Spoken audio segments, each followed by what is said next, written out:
this is part 2 of the BC mine cabin project.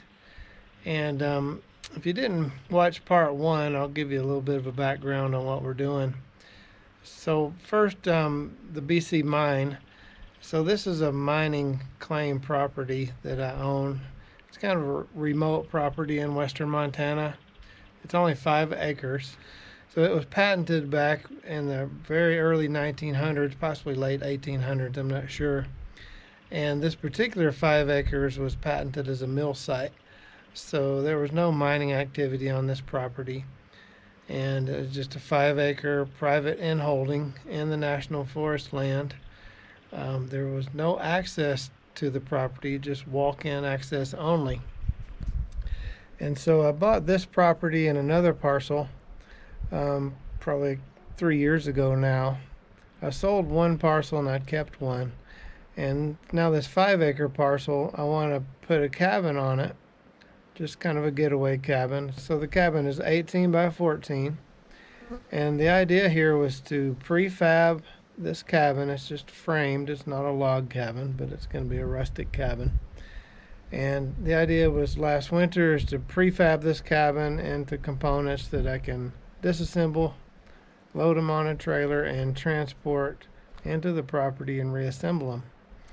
Now, along with that, I need an access road to get into this property.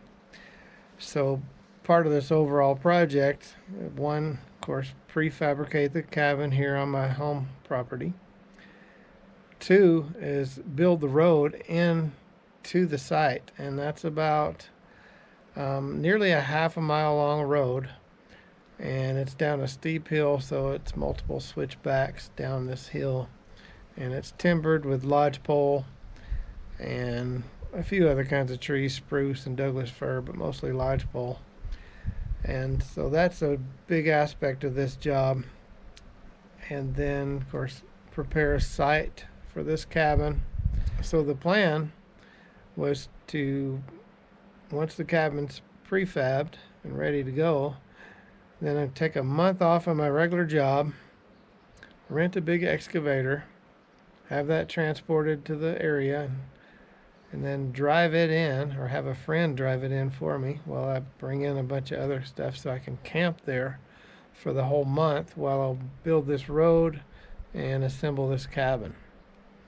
And so in today's video, the first part is just a quick time lapse showing kind of the completion of the prefab. And I'm not going into a whole lot of detail. It's more or less standard construction. Now, once the prefab work was done, it's time to transport the machine up to the site. And so I rented the machine out of Butte, Montana, and I had them deliver the machine to a ghost town named Comet. So that's about as far up this road as you can get, is where this ghost town is. And the ghost town itself is pretty cool. There's old mine cabins and the mill site is there. And so here are a few clips of that area.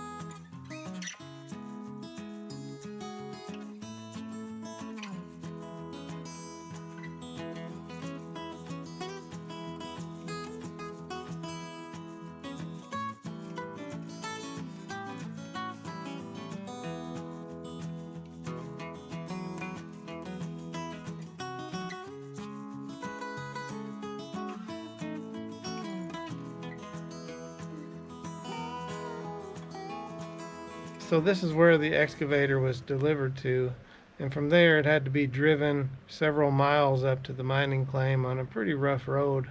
And my friend Warren, who you'll see in the video, helped me assemble the cabin. He drove the excavator up for me while I drove the truck, pulling my camper and a bunch of supplies there so I could camp for the month.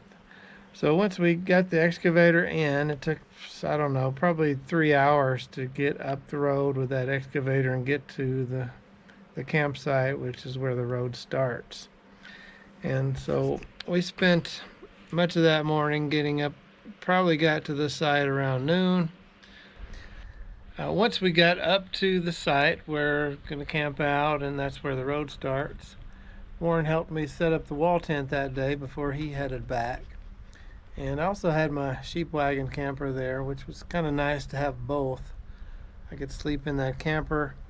And then for the wall tent, that basically was a cook shack, kind of a place to sit in there with a table and chair. And then also had a place for tools and even a shower set up in there, which was good. So again, camping in there for a month, it was nice to go ahead and set it up where I'd be pretty comfortable there. All right, thought I'd show you the little shower setup I have here in the wall tent. So for this shower, you have to heat your water separately. Just got it on a little camp stove. A couple of gallons is plenty of water. And then of course I got the shower enclosure set up here inside the tent, which is pretty nice.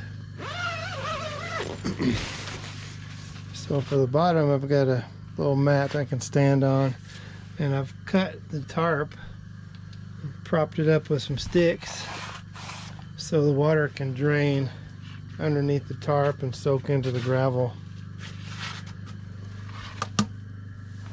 This little rechargeable pump, submersible, you put it down in the water, and then inside you've got the nozzle, and there's a switch on the nozzle here.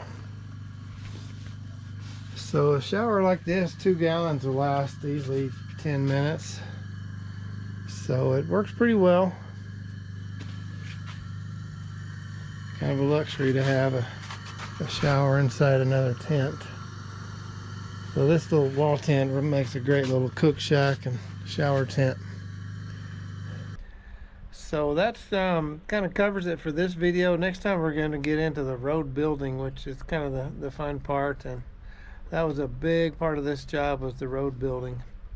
So hope you enjoyed that, and we'll see you again next time.